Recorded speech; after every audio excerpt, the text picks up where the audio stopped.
Your neighbor drives a 10-year-old Toyota Corolla. He wears generic jeans, cuts his own grass, and waves at you every Saturday morning while picking up coupons from his mailbox. You'd never guess it, but this same guy, he's sitting on a net worth of over $5 million. And that story is not fiction. It comes straight from The Millionaire Next Door by Thomas J. Stanley and William Danko, a book that flipped the script on what wealth really looks like in America. So in this video, we're unpacking the millionaire habits you'll never see flexed on Instagram. And if you stick around, I'll give you a takeaway that could quickly put you on the same path as those millionaires next door. Stanley and Danko were professors who spent years studying real millionaires.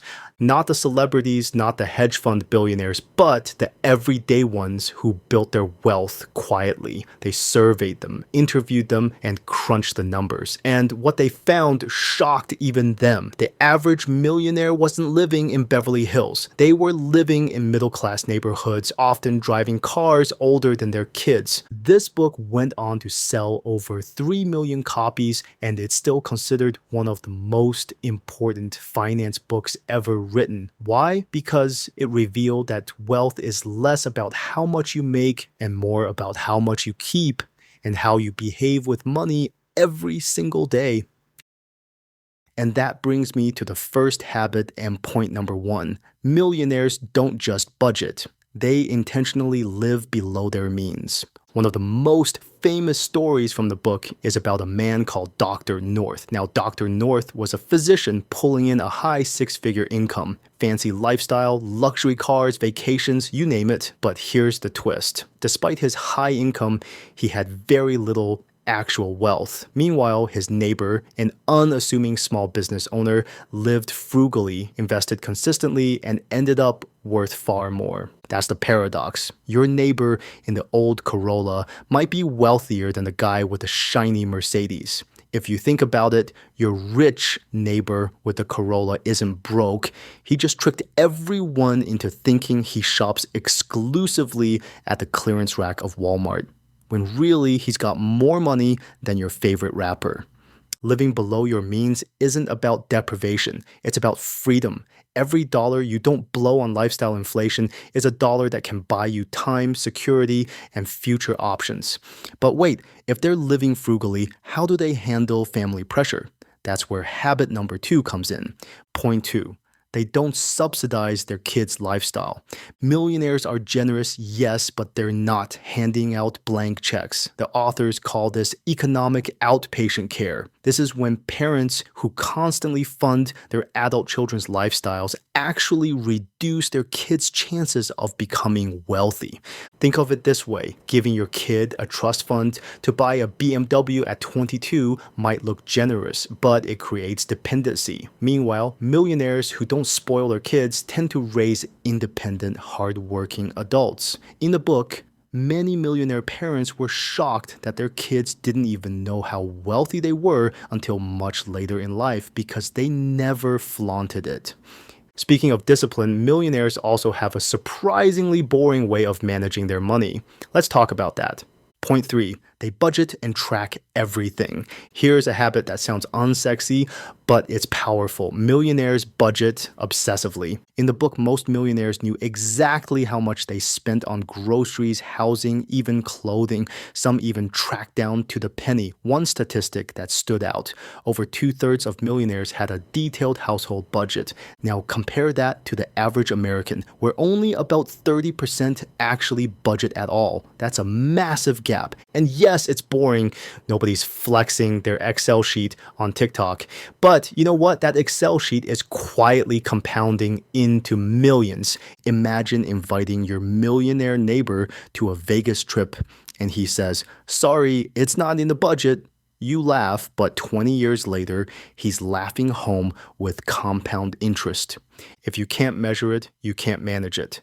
Millionaires manage it, but budgeting alone won't make you rich. The real engine of wealth, habit number 4. Point 4, they invest early and consistently. Here's where millionaires quietly build empires. They invest, not once in a while, not just when the stock market looks hot, but consistently over decades.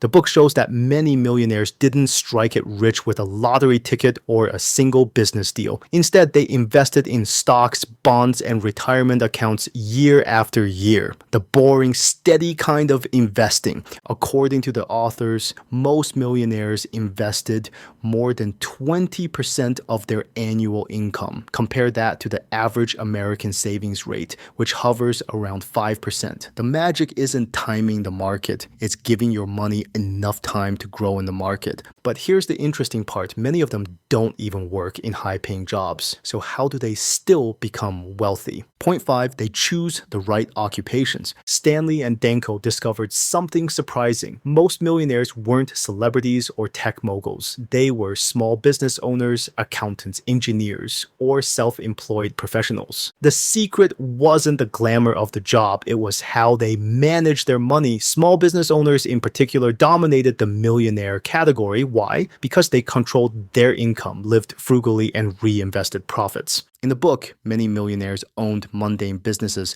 like a mobile home park, a pest control company, or even a plumbing service. Nothing flashy, but those boring businesses printed steady cash flow. Wealth doesn't require glamour.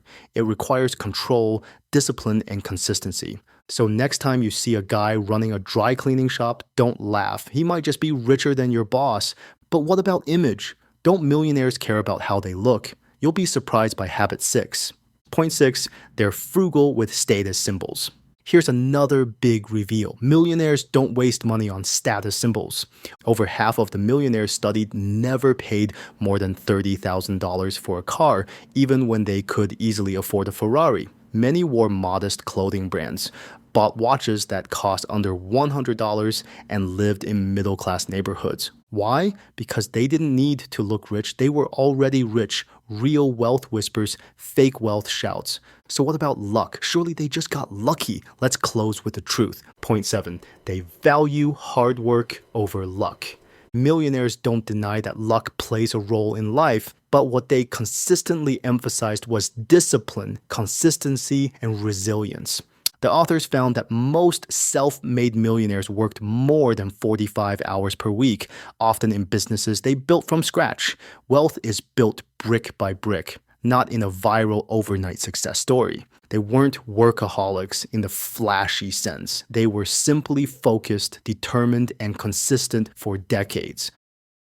So let's recap the millionaire habits you'll never see on social media. 1, they live below their means. 2, they don't spoil their kids. 3, they budget and track everything. 4, they invest early and consistently. 5, they choose boring but profitable jobs. 6, they avoid wasting money on status symbols. 7, they rely on discipline, not luck. Now, why does this matter to you? Because the millionaires next door aren't superheroes. They're regular people who made regular but smart choices for years. If they can do it, so can you. And here's the funny part. Your millionaire neighbor living right next to you probably just mowed his lawn and is about to grill some hot dogs. No private jets, no Gucci slides, just ketchup, mustard, and a healthy retirement account. So if you're serious about building wealth, forget the Instagram gurus. Start with the habits right under your nose. And if you found this breakdown helpful, hit that like button, subscribe, and drop a comment in response to this question. Would you rather have a flashy car today or financial freedom for life?